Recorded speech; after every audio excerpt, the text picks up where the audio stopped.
Builders के बारे में जानेंगे जिस दुनिया में पैदा हुए हैं। दोस्तों, इस वीडियो के अंत में आप मुझे बताइए कि आपके विचार से इनमें से ग्रेटेस्ट बॉडी बिल्डर कौन है। तो आइए अब और इंतजार न करके हम शुरुआत करते हैं। Ronnie Coleman. Body building world में रॉनी कॉलमैन का नाम अब तक के एक मोस्ट सक्सेसफुल बॉडी बिल्डर के रूप में जाना जाएगा।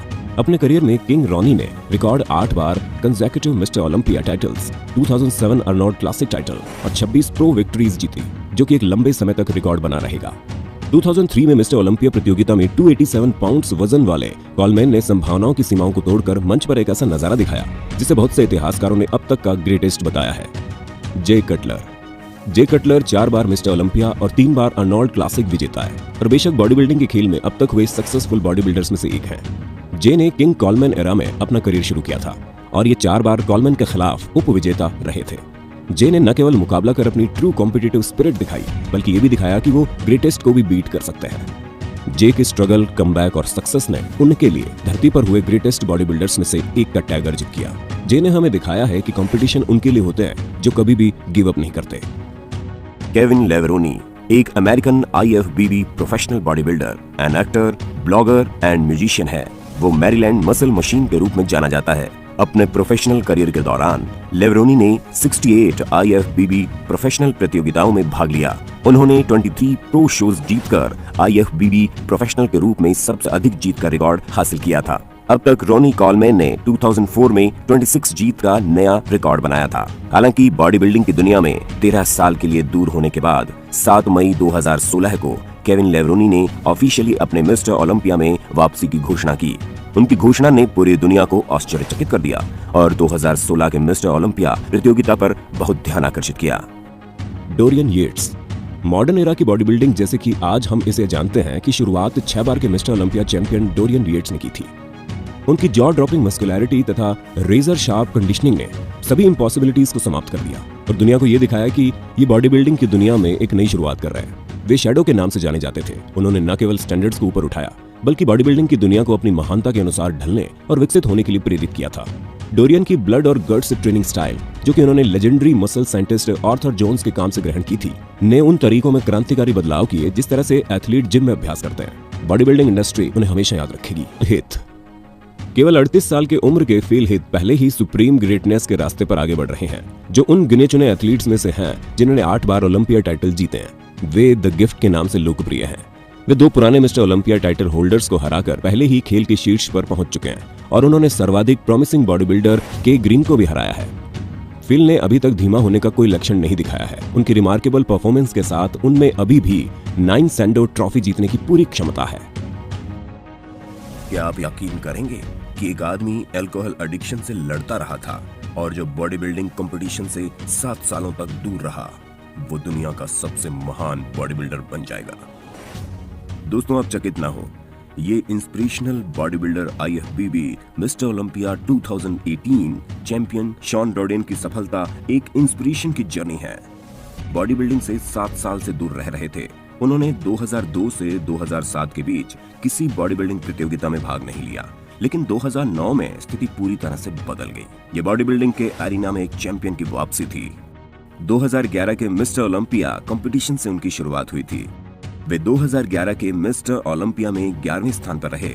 मिस्टर ओलंपिया में उनको जो प्लेसिंग मिली थी वो कुछ ऐसे है: 2012 में 3rd प्लेस, 2013 में 4th प्लेस, 2014 में 3rd प्लेस, 2015 में 3rd प्लेस, 2016 में 2nd प्लेस और 2017 में इंजरीज और सिकनेस के कारण वे 5th पोजीशन पर रहे।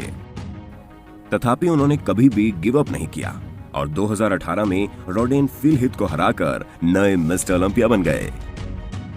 1980 में अर्नोल्ड श्वार्ज़नेगर के रिटायरमेंट के बाद बॉडी बिल्डिंग का खेल अपने अगले महान सितारे की खोज में था, जो कि मशाल हाथ में लेकर एथलीट्स की नेक्स्ट जनरेशन की अगुवाई करेगा।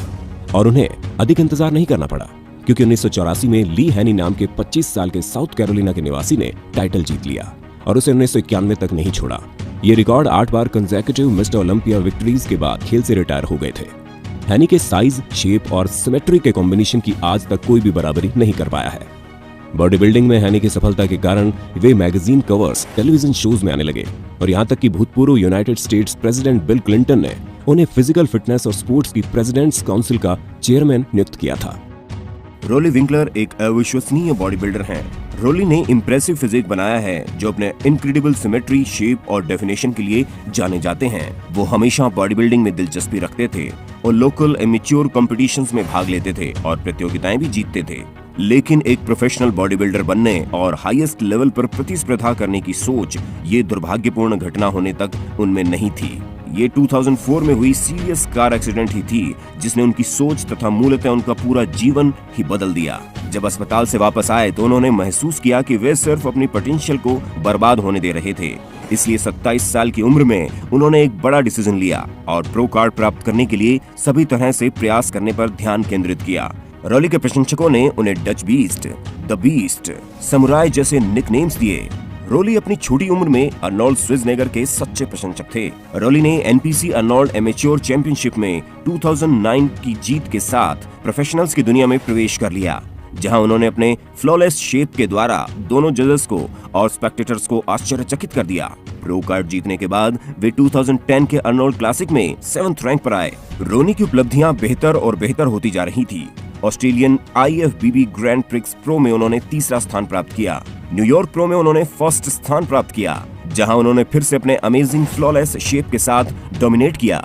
इससे बॉडी बिल्डिंग की दुनिया में एक नया सितारा पैदा हो गया था। कुछ लोग उनकी तुलना फील हित के साथ करते थे और कुछ लोग उन्हें एक मजबूत कॉम्पिटिटर के रूप में नहीं देखते थे, और अन्य लोग पहले ही उन्हें मिस्टर ओलंपिया के मंच पर टॉप पोजीशन प्राप्त करते हुए देखते हैं।